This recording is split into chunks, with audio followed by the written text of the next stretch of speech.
Good evening, lovely tubers. White Mexican back again for another Market Watch Investments video for you guys tonight. Have a plethora of things I'm going to be showcasing. These are going to be my personal selections that I'm going to be showcasing for you guys today, and I hope you enjoy. Getting things kickstarted tonight is going to be Card D. This is a very, very old secret rare from Galactic Overlord. This is a really, really old set. Some pretty cool stuff here. So just some kind of generic draw power, kind of slow, kind of outdated, kind of some funky artwork here, but this is the highest rarity. There's been a couple different prints. We have a super rare and a couple battle pack starfoil looking rares here, but this being the original OG print as a secret rare, high rarity secret rare, it's holding some interesting price points here. Unlimited near mints are roughly around 4 bones if you factor in shipping. And there's no first editions here on the market. Looks like there's only 4 pages here on TCGP. And the first edition lightly played is about 6 bones. And the first near mint first edition is about almost just a fracture under 8 bones. So really interesting price points on that. Again, kind of an outdated card, but back in the day, these used to be a big blockbuster or big shot card. So kind of interesting to see the decline on that, but still comes and goes, I suppose. Next is going to be Card Demise. So I'm an avid anti-meta player, and this is currently at 1 on the list, on the banned forbidden list. This is a really, really awesome card. There's several different ultra rare versions of this obviously being the highest rare of a secret rare dawning out of a very infamous set, Legendary Collection Kaiba.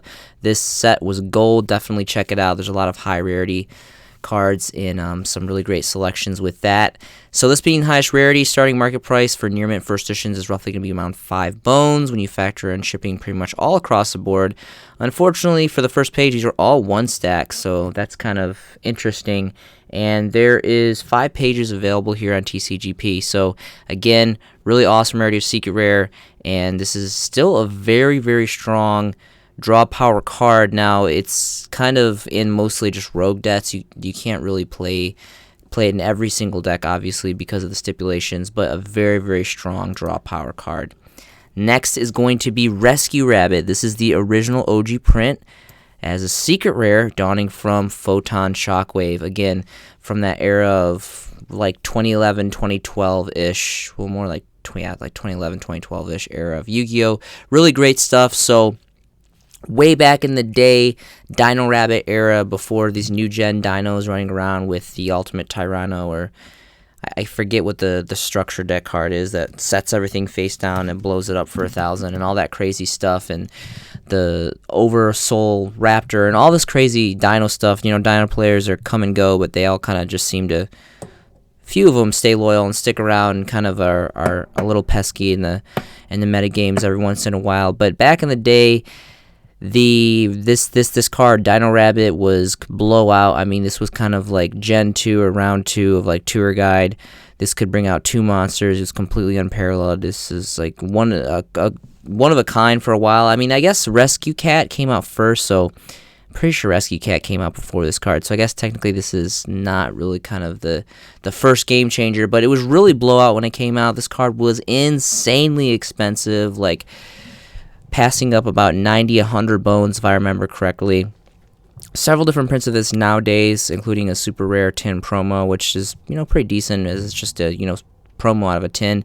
But this obviously being the original OG print, downing a fat high rarity of secret rare. It's got really great stuff. The foiling on this card is just amazing. Like, the foiling on this card reminds me of just like some like tripping on acid, like carnival cotton candy mixture plethora. Just, it looks really, really cool. The secret rarity and the secret rarity foiling in this card are just so deep and predominant, and it's just gorgeous. And it's a cute little bunny here, so why not? Let's start looking at prices here. Near mint is going to be around 23 bones, and those for unlimited near mint. There's no first editions on the first page here. There's 5 pages here on the market, and the first editions are dawning almost a 29 bone price tag for lightly played. As far as near mint, we're going to go on to the 3rd page. We'll see our first edition near mint, which is dawning a price point of about 33 bones. Again, there's about 5 pages, so still holding relatively good value for how ancient this card is. This card is just you can go a lot of different ways with that card.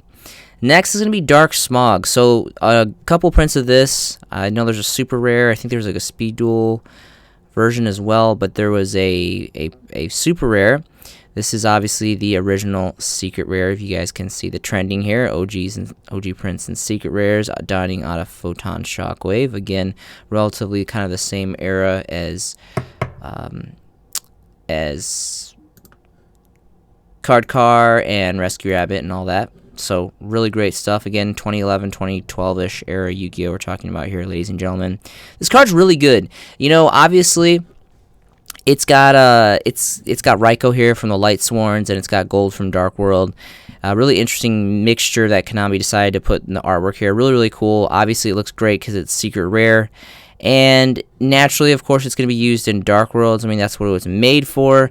The sheer fact that you can target and remove any monster in your opponent's graveyard is really, really strong.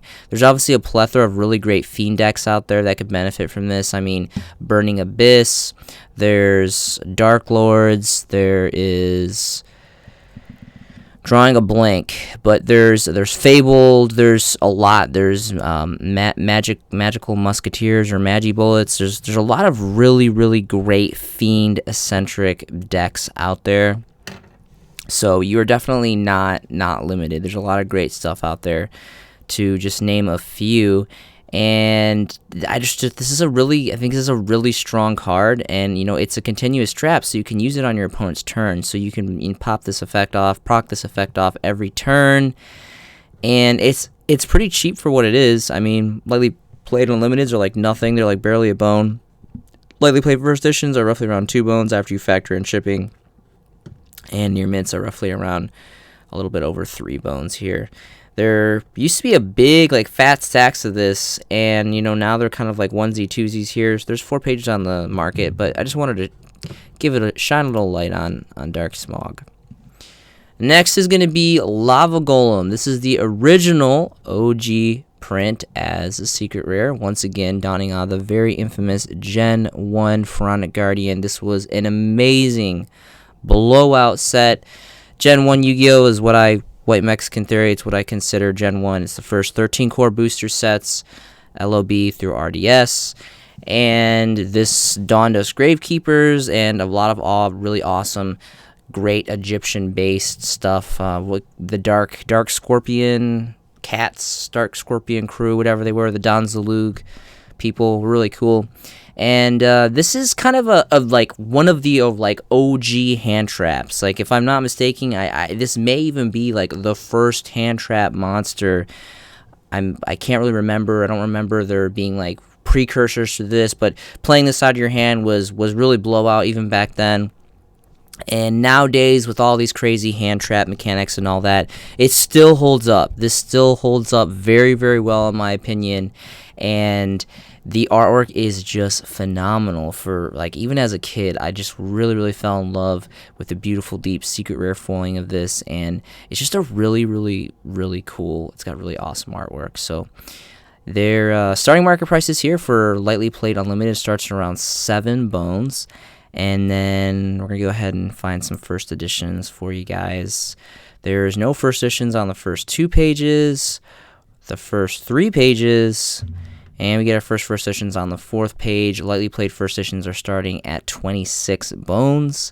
And then for a near mint first edition, we're going to keep on trickling on here to the first edition near mint, which is a whopping 54 bones if you factor in shipping. So pretty incredible price differentiation between the near mints and lightly played. Again, White Mexican Theory, I little to none invest in unlimited copies. You always go first edition. Again, don't overpay to get first edition. Make sure you're getting a good deal. But may it be a trade or buying offline or whatever it may be. You don't overspend to get first edition, but I would highly recommend that you wait until the first editions are at an affordable price range and then pick them up, which is very difficult play on time because first editions tend to usually just continue to go up as they get older and harder to find. But this is very interesting. This is very interesting that between lightly played and near mint makes a huge difference with this original print. So really great stuff on that. Next is going to be the Dual Terminal 3 Super Rare. So if you guys have been watching my videos, I'm a huge advocate of Duelist Saga, Dual Terminal, and I also really appreciate Shonen Jump Ultra Rares as well. I bag on Ultra Rares all the time. I spit a lot of hate on Ultra Rares, but again, Duelist Saga, Dual Terminal, and the Shonen Jump Ultra Rare promo cards from the magazines, the old school magazines, and whatever else that they're doing now, the subscriptions or whatever it may be, are very, very nice, very, very hot collectible cards, in my personal opinion.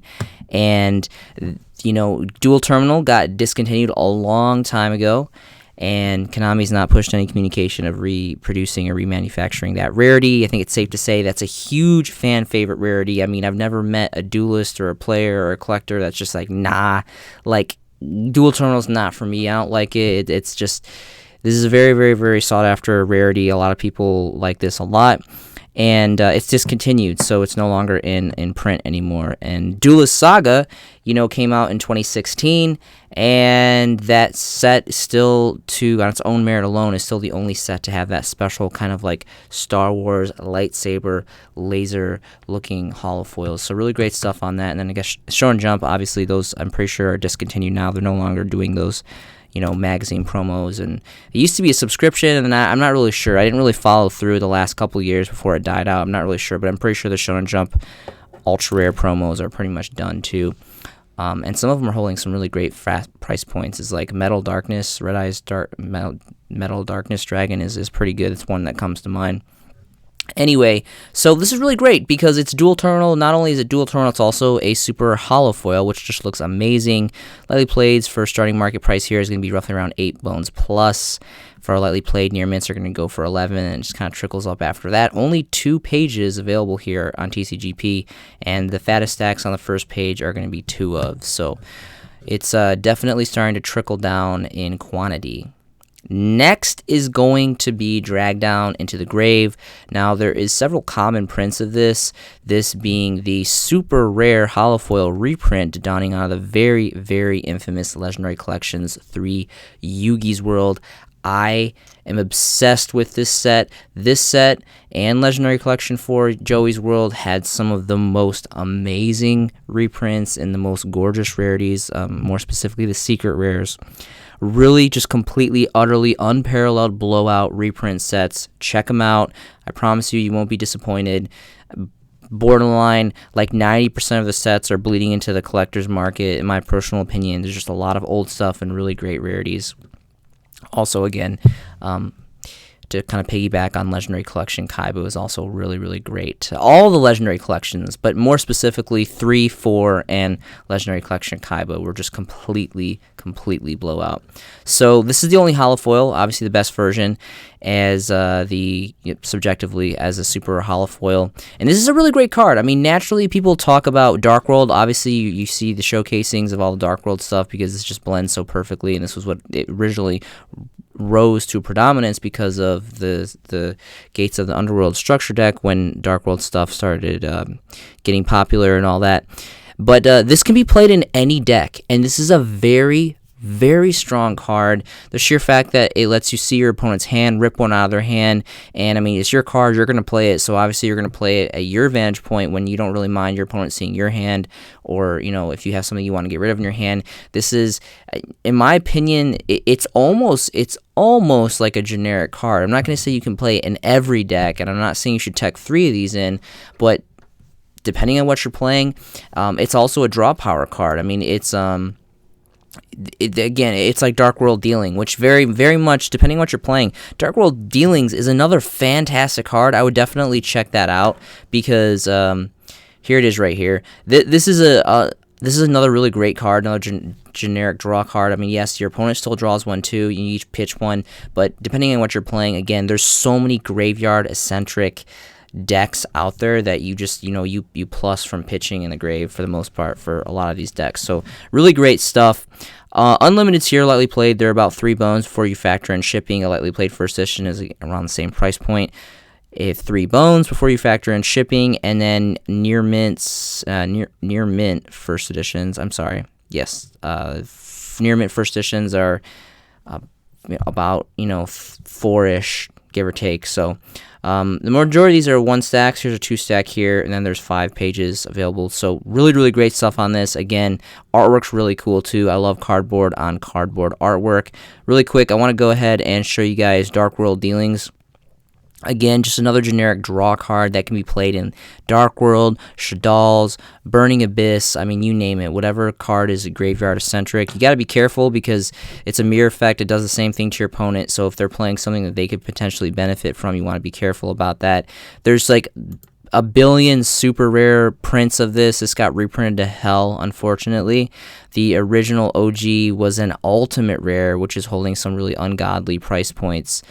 The ultimate rare out of Strike-a-Neos, I believe. Yeah, Strike-a-Neos, because it's the original print as a super rare, and then also came as an ultimate rare. So you have to search specifically for ultimate rare. It's only going to bring up the other versions here.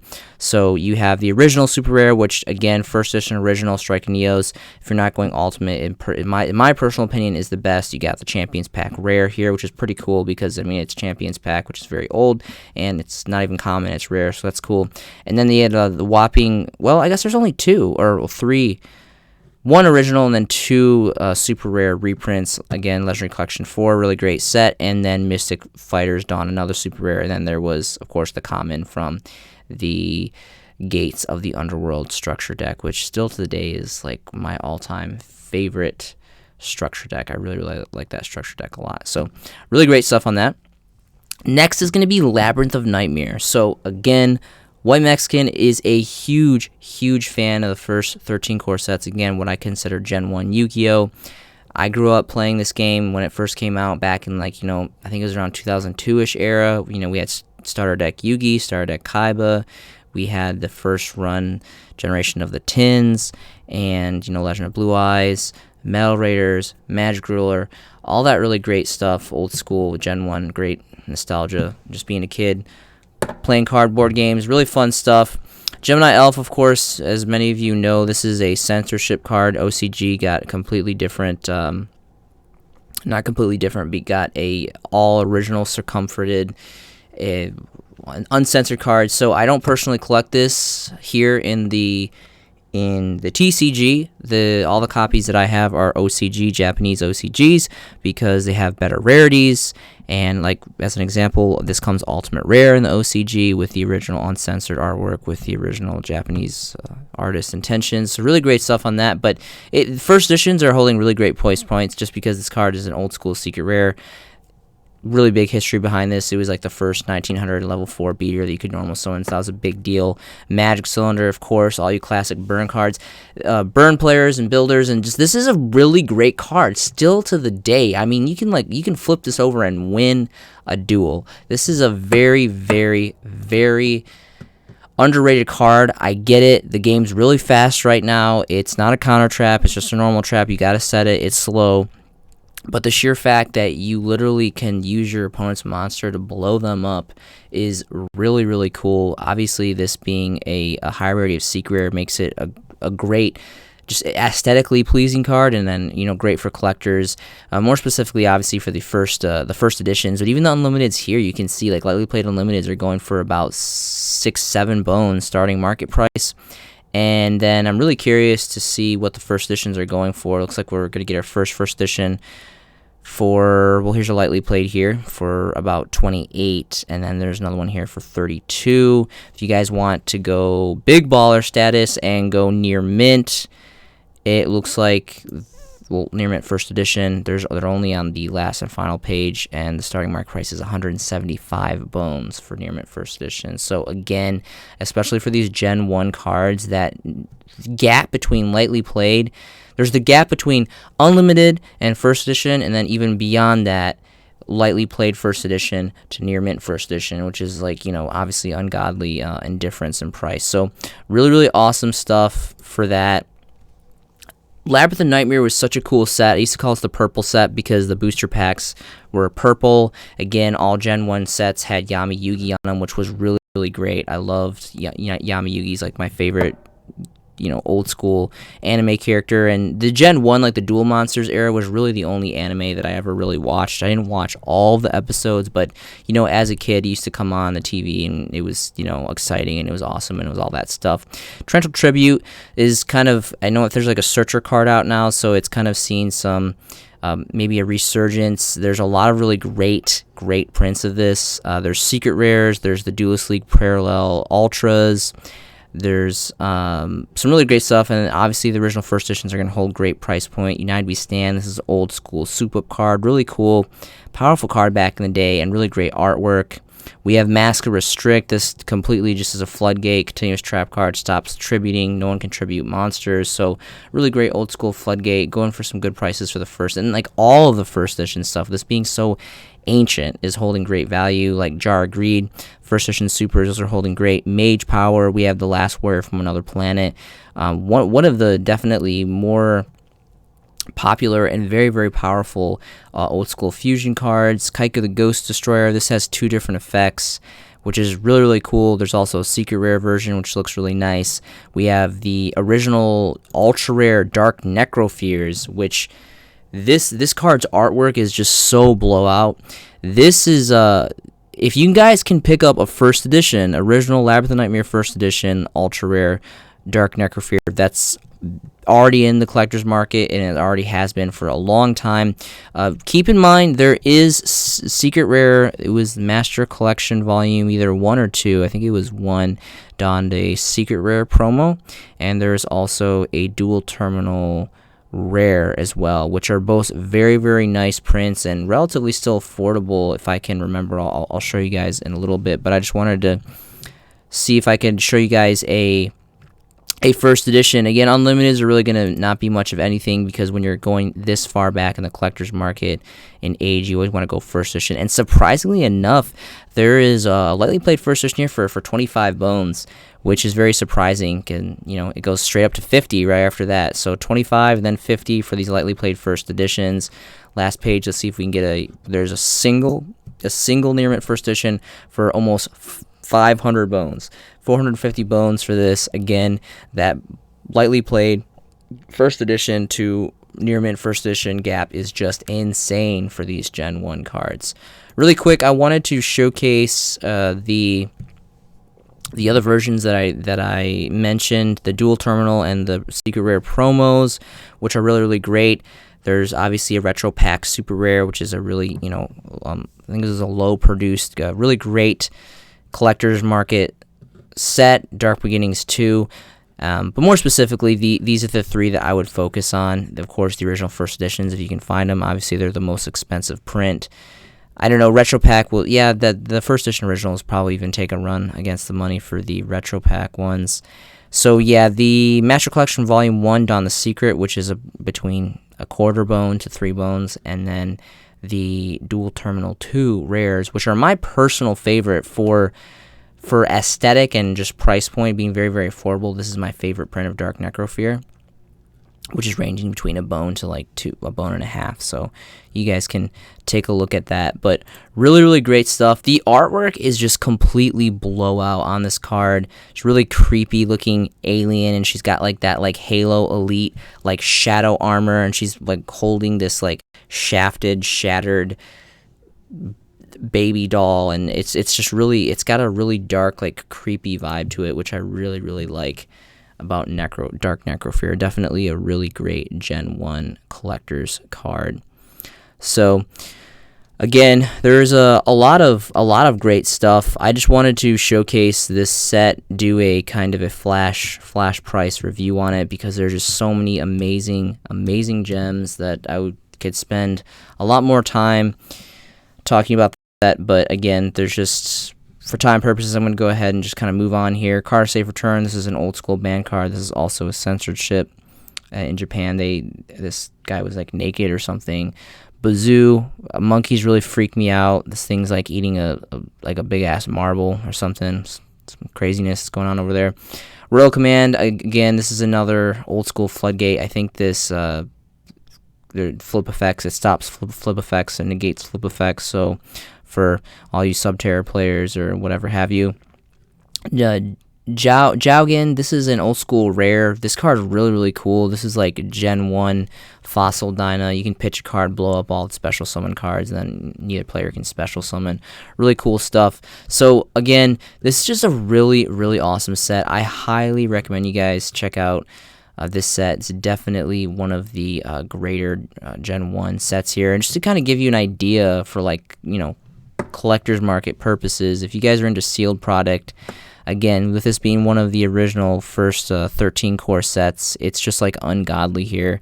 I'm just looking, you know, a quick review here on eBay. There's first edition boxes, a 24. Oh, and then back in the day, these came in 36 boxes too. So the first couple sets, they came in, I think it was 24 and 36 ranging boxes. So there's like a 36 pack here. First edition. This is very, very, very rare to get a first edition, or I'm not sure. I feel like the 36 boxes, if I'm not mistaken, I think they were all first edition. But just the sheer fact of finding a sealed box, 24 or 36 of this, is really, really rare, especially the 36s. I mean, this is going for like $6,000 or best offer. This has like a cheap acrylic case, not really a big deal, and you know, it's from Canada, so they want about $8,000. This is kind of more realistic ranging here. This is $4,000 here, or best offer. This is a 24 box. This is $4,000. Obviously, there's a lot of people watching these. These are just like complete, like blowout collector stuff. Here is one for $3,000, or best offer. So this stuff is just insane. Again, this is very, very old. I mean, we're talking like maybe like 2004, maybe, is when this came out. So very, very, very old. And again, just part of that amazing Gen 1 nostalgia Yu-Gi-Oh! So a really good friend of mine here in Syracuse, New York reached out to me, and he said that there was a buyout for this card. And when I looked it up, I noticed that there's definitely really, really low prints on the Turbo Pack Booster 4 common. There's only one listing with an extremely bolstered and ambitious price point of 50 bones, and then the Dark Revs 3, there's 3 listings, and those are roughly around 18 starting market price. There's 9 listings here for the original commons from Lost Millennium, and then obviously the holo foils for the speed duel players and or whoever just wants to, you know, get it, the holo versions here. The supers are around 16, and then the ultra from the tournament pack 2 is going between 71 to 150, so really huge ranges on that. And then Astral Pack 6 is randomly 4 bones. So yeah, that is pretty good. I know that this kind of has resurgence every once in a while. I know there's a lot of fanboys for this deck, but it was definitely worth putting a little light to. So I appreciate X for giving me that information. Thank you, X. That was a really cool little insight that I could put in the video. Next is going to be Generation Force. So Generation Force is extremely special to me. Generation Force was the transition set that donned us XYZ mechanics, XYZ extra deck monsters. Black's my favorite color, so obviously all XYZs besides the mixed like XYZ synchros and XYZ pendulums and all that weird crap. The pure XYZs are black, and I love black, and black is amazing. So I just naturally, and again, this came out, Generation Force was a 2011 set era. It was right after I graduated high school, and it was right when I came back into the game after stopping playing when I was a kid. So really, really special memories, really great transition set. I love XYZ. The XYZ mechanics and the extra deck monsters is my favorite extra deck mechanic. And there's just some really blowout cards here. Like we got Ultimate Rare Leviair, which is my all-time favorite, rank 3. One of my favorites. I really do like Leviathan Dragon as well. The card's completely watered down. It's not really playable anymore. But the sheer collectability behind this card, being again that it's Ghost Rare, is just very, very, very cool. I remember several years ago when I was living in Japan, probably about 3, maybe a little bit more than 3 years ago, I picked up, I want to say, a playset or 4 of these first edition Ghost Rares, and I want to say I paid like super cheap, like 13, 15 bones for first edition Ghost. And like I was like, man, this is blowout. Like this card's gonna blow up, and it didn't quite blow up. It took a very long time, but you can see here now, Unlimited Slightly Played alone are going for about 28 bones. There's 5 pages here on the market here for TCGP, and I'm trying to show you guys some first editions. The first lightly played first edition starts out at 56, and then for a first edition near mint, it goes all the way up to 81 bones. So pretty incredible price points on that. Again, I really think it's only going to continue to increase because it's a Ghost Rare, and I'm very, very excited. I've been highly anticipating Ghosts from the past. I'm really, really, really hoping that one of the Ghost slots goes to DMG, Dark Magician Girl. I made a video several weeks back kind of explaining my investment plans of hoping that Ghost of the Past dons a DMG Ghost slot, so I can go in and hopefully buy the OCG versions for a little bit more of an affordable price point. So interesting stuff on that, and there's just really awesome stuff here. You know, we got Ultimate Leviathan. We have Steel Swarm Roach, which way back in the day, this was a super powerhouse here. Really cool artwork. This reminds me of Insectors, like the armor reminds me of Insectors. Really cool stuff. We got Adrius, we got Genesis, we got Pain Painter, which I still, if I'm remembering correctly, I still think to the day, this is a solo print, secret rare, high rarity secret rare solo print. Really cool artwork. And a lot of people like this card. I think Plague Spreader Zombie is better. I like Plague Spreader Zombie a lot better than Pain Painter, but this has really cool artwork, and the secret rare foiling looks amazing on this. Ultimate Rare Hero Lives. This is a big hero card, so great. That's always holding a fat price point. And they're, wind-ups. We got some cool wind-ups in here. I'm pretty sure, I don't know if we got Zen Mighty or Zen, the carrier, wind-up carrier, the Ultimate Rare. I want to say it was either this set or Photon Shockwave, maybe. I can't remember, but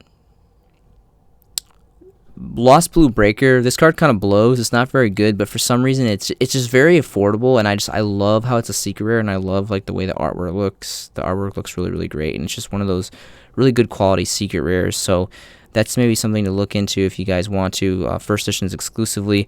What I wanted to talk about, the last card that I wanted to talk about here in Gen Force was Drill Barnacle. So still to the day, this is a very, very old set, and this is still a solo print, only as a common. Really cool artwork, and again, gears are kind of turning. I'm a huge anti-meta fan. I'm always trying to blend and mix in different builds of anti-meta, and this, I love this card. I love this card so much. I got a thing for water stuff. I really love mostly Atlantean Mermail. I really like that deck a lot. That's probably my primetime favorite water deck, but water stuff's pretty cool. And this card is, I really like this card. I think its effect is really, really strong. There's a lot of cards that have a similar effect to this card. If I can remember correctly, off the top of my head, I'm kind of drawing a blank on that. But I really like this card a lot. And honestly, of late, I've been thinking about kind of changing up the lineup on my monster lineup. I usually tech in one kind of random choice card every once in a while, and this may be the next one. I think this is a really, really, really strong card, and the sheer fact that it's just still to the day a solo print is really, really cool. I really hope that they don't disgrace this by making another common or something stupid. If they reprint this, I want this to be like a secret rare, or more ambitiously speaking, an ultimate rare, like an OTS ultimate rare or something. I don't know, like this is insane. Like, I think they should give Gren Maju an ultimate rare for sure. And but anyway, this card's really cool and super cheap. I mean, there's like a 5-stack here for about 30 cents. Near mint first editions, again, only go for first editions exclusively, 5+ pages. But anyway, really cool stuff. Gen Force was a just complete blowout set for its time, one of a kind for sure. Next is going to be Speed Duel Battle City. Again, I don't know anything about Speed Duels. I don't really invest in Speed Duels at all until this set dropped. Because if I'm not mistaken, I believe this is the first Speed Duel product that dropped secret rares. And of course, you have the tournament pack stuff, which is, good money, collectability. People want that stuff, but it's already very expensive in my opinion. So it's kind of like kind of a missed opportunity in my personal opinion for that. But player preference, again, just kind of wanted to follow up. There's a lot of people talking about this set, and with good reason. I mean, there's just completely really blowout cards. Highest rarity that we've seen here in the TCG for Rhoda, Reinforcements of the Army is a secret rare. Nobleman a crossout, old school. I believe this came as a super rare out of Pharaoh's Servant. Really cool artwork, and of course being a great rarity secret rare for Red Eyes Black Dragon. Jinzo, this is the 3rd edition to secret rare print of this version here of this artwork. Great, infamous, original artwork of Jinzo. Foolish Burial, and Breaker the Magic Warrior. Metaverse, Lost Wind. Those would be kind of more my target areas that I would focus on. But overall, out of all the cards in this whole entire set, again, I've said it before, I'll say it again, Air Knight Parashath as a high rarity of a secret rare, the highest rarity print that we have.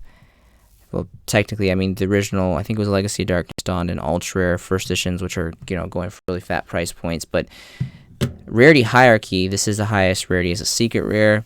And again, even though it does have the speed duel stamps and all that, you can still play it in normal Yu-Gi-Oh! And all that, and it still just has, in my opinion, just as good collectability purposes. Last time I showcased this card, I talked about this seller here, Chow Productions. Very surprisingly enough, this has not gone down. I believe this was at 110 the last time I showcased this card. This is insanely cheap for this card, and I'm really surprised that this has not dwindled more. I really feel like this would be a lot more diminished than it has been. I'm very, very confused on why more people have not picked up. Well, I mean, I guess there's one over here. The Yu-Gi-Oh! Daily popped up, and they have obviously more, and it's a cent cheaper, so people have probably been picking away at this. Maybe this has had more. But these two right here, this 139 and this 97, being pretty much the same price points, this is a steal. This is a really, really good, I mean, this is a GOAT card. This is a really amazing rarity, and I just... Personal White Mexican theory, I really think that this is a really good pickup. I do not see this going down. I think this is going to stay at this price point, if not increase, and these stacks are going to continue to dwindle, and then after that, whatever's left, players are going to have to kind of fight it out to get this card. But I think that this is going to be a very, very desirable card. It's definitely a long haul investment. It's not going to be within 6 months, not a year, maybe not even 2 years, but it's definitely going to happen eventually. The last thing I wanted to showcase for you guys tonight is going to be Hobby League. So there is 7 different Hobby League sets, and these are all very, very old. They came out a long time ago, and they had a plethora of different rarities, a parallel rare, ultra, and super. I believe Hobby League 1 was the only one that had the supers, which was the Levia, the Swamp King, and then Green Kappa, which has really, really cool artwork. And my favorites are the parallel ultras. These just look really, really great. You have to be careful with these cards, because if I have my history correct, I believe these were not manufactured by Konami. It was before Konami time, not before Konami time, but it was kind of contracted off to Upper Deck or something like that. I don't really remember the logistics behind it, but anyway, they're produced with a thicker cardboard, and they have this very kind of glossy surface. They look gorgeous, and they bow really bad. They tend to bow really bad as well. I think kind of a end result from using the thicker cardboard formula. But they look gorgeous, again, especially for cards like these, the parallel ultras. I mean, you got Rhoda, Graceful Charity. This is probably my all-time favorite of the Hobby League cards. Crossout, Cyberjar, Torrential Tribute looks really good. DD Warrior Lady, really, really awesome. Heavy Storm. But out of all of them, I really do like Graceful Charity a lot. I mean, and I would definitely check out these sets. They're just very nostalgic, very old, and the parallel ultras just look great. Swords Revealing Light looks really, really nice too. And out of everything, though, Probably my favorites is Mystical Space Typhoon. This looks really, really good. I'm not really sure why, but Mystical Space Typhoon and Royal Decree came out just beautiful, purely gorgeous. The Ultra parallel foiling just shines very, very predominantly. It looks really, really great. So I would definitely check these out. Royal Decree has a lot of really cool prints. Like obviously we have the Tournament Pack Ultras and Supers. And then there was a plethora of other following reprints. Overall, for affordability, I do want to click on this really quick because this just looks so good. Like I have so much I want to say about Hobby League 3 Parallel Ultra Royal Decrees. I mean, this is my all-time favorite continuous trap card. It was like the trap card to stop all trap cards. It was like a stationary Jinzo, and this just looks so good. This picture really does not do justice. It looks very, very not does not look good here on TCGP in this picture, but in person the card just looks completely blowout. And it's about 9 bones pretty much all across the board, and there's a pretty good amount here. You got a 2-stack, a 4-stack, and it trickles up relatively quickly when it starts to get into the near mint conditionings, and there's only 2 pages, but this is just an amazing pickup.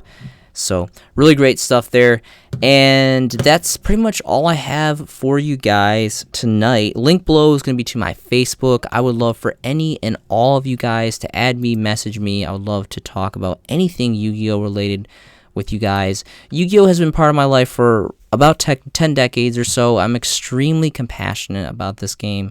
I love the trading, the friendship, the brotherhood, the investing, the dueling, the deck building. There's so many amazing and creative things that you can do with this hobby. I think it's really important to have hobbies that you can put time in, study, and it's just going to give back. It really does give back. This is an amazing community. You're going to meet some really, really, really great people in this game, and it's just important. It's healthy, and it's important to have some really positive energy drives in your life. So I hope you guys are